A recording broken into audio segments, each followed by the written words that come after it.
Hello and welcome to your Digital Weekly. This is where I break down the most interesting tech news from each day of the week into digestible updates just for you. Whether you're tech savvy or just curious about the digital world, you're in the right place. Don't forget to subscribe to stay updated with all things tech, as I upload news from Monday to Friday every Sunday. Alright, it's time to dive into this week's highlights. First, an update. The Port of Seattle has confirmed that the cyber attack it faced in late August was a ransomware assault carried out by the Resita group. The attackers were able to access parts of the port's computer systems and encrypt certain data. Although the port is still investigating the scope of the breach and what information may have been stolen, it assured that there has been no further unauthorized access since the attack. Operations at Seattle-Tacoma International Airport and the port's maritime facilities continue to function safely. Despite the ransomware demand, the Port of Seattle refused to pay, which raises the risk that the stolen data could potentially be leaked online. The investigation is ongoing to determine the extent of the data breach and the nature of the stolen information. As of now, the organization has not reported any leaks of sensitive data on the dark web. The port is working diligently to assess the impact of the breach and notify stakeholders if necessary. On Tuesday, it was announced by the FCC that AT&T has agreed to pay them $13 million to settle an investigation into a January 2023 data breach involving one of its vendors. Hackers exfiltrated customer information from the vendor's cloud environment, and the FCC determined AT&T failed to ensure the vendor protected or destroyed the data as required.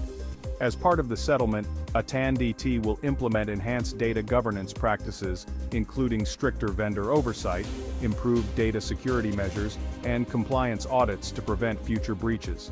The settlement also includes AT&T entering a consent decree, committing to significant improvements in data protection and privacy, particularly in cloud and vendor security.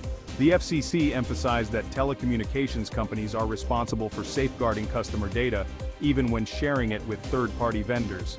This case reinforces the FCC's focus on privacy and data protection in telecommunications, following a similar settlement between them and Verizon earlier in 2024. For our gaming news of the week, it seems that Nintendo and the Pokémon company have decided to take legal action against Pocket Pair, the developers behind the game Palworld, with a patent infringement lawsuit filed in the Tokyo District Court.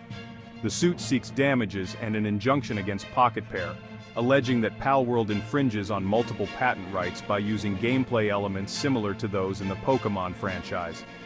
While Palworld offers distinct features, such as the addition of firearms, Nintendo argues that the similarities cross into potential intellectual property infringement. Pocket Pair, however, expressed confusion and disappointment over the lawsuit, stating they have yet to be notified of the specific patents in question. The developers maintain that they have undergone legal reviews and had no intent to infringe on any intellectual property. Despite its viral success in early 2024, Palworld has faced ongoing scrutiny due to its visual and conceptual overlap with Pokémon. With over 300,000 players logging in on release day, Palworld gained significant attention, but Nintendo and the Pokémon company had been investigating the game's similarities to their beloved franchise since January. Pocket Pair's CEO, Takuro Mizobi, has reiterated the company's stance, asserting that they strive to create original content and have complied with legal requirements. Meanwhile, Nintendo is taking steps to protect its intellectual property, emphasizing the importance of maintaining its brand. I firmly believe that there's a lot riding on the outcome of this lawsuit for the creature-catching subgenre, so I will be sure to bring any updates to new videos. On Thursday, Anker issued a recall for 3 power bank models: the Anker 334 Mago battery, PowerCore 10K, Anker Power Bank, and Anker Mago Power Bank, due to a manufacturing defect that poses a fire risk from overheating. The recall affects units made between January 3rd and September 17, 2024. Anker advises customers to stop using the affected models immediately, store them safely, and follow their recall process to receive a replacement. The company has also provided region-specific guidelines for safely disposing of the faulty batteries. Despite this, Anker assures that other power bank models are not affected by this issue. Customers can identify affected units by checking the model numbers, a 1642, a 1647, and a 1652, printed on the battery's base. While only a small number of batteries are potentially faulty, the recall is a precaution to prevent fire hazards, and Anchor is reaching out to all customers who may have purchased the affected products. As of Friday, Qualcomm has reportedly approached Intel with the possibility of a takeover, a move that could dramatically reshape the semiconductor landscape.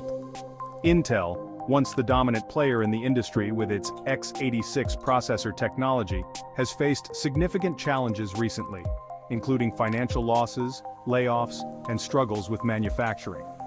Intel has also relied on 3 RD-party manufacturers like TSMC to produce its most advanced chips, which has contributed to its recent $1.6 billion loss and its decision to spin off its chipmaking business as part of a broader restructuring plan.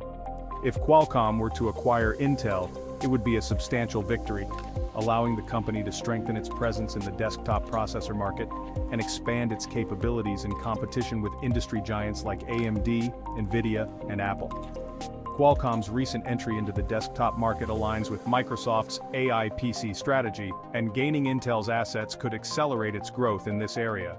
However, such a deal would face intense regulatory scrutiny and would mark a significant shift in the global tech industry. Additionally, Intel's recent struggles include missing out on major contracts and losing market confidence after issues with its flagship chips. And that wraps up this week's edition of your Digital Weekly. Thanks for tuning in. If you enjoyed the video, don't forget to give it a thumbs up. And if you want to stay up to date with all the latest in tech, make sure to hit that subscribe button and ring the bell so you never miss an update.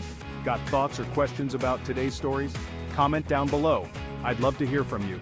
If you want a more in-depth look at all of the news covered this week, be sure to check the description for links to the articles referenced. See you all next week.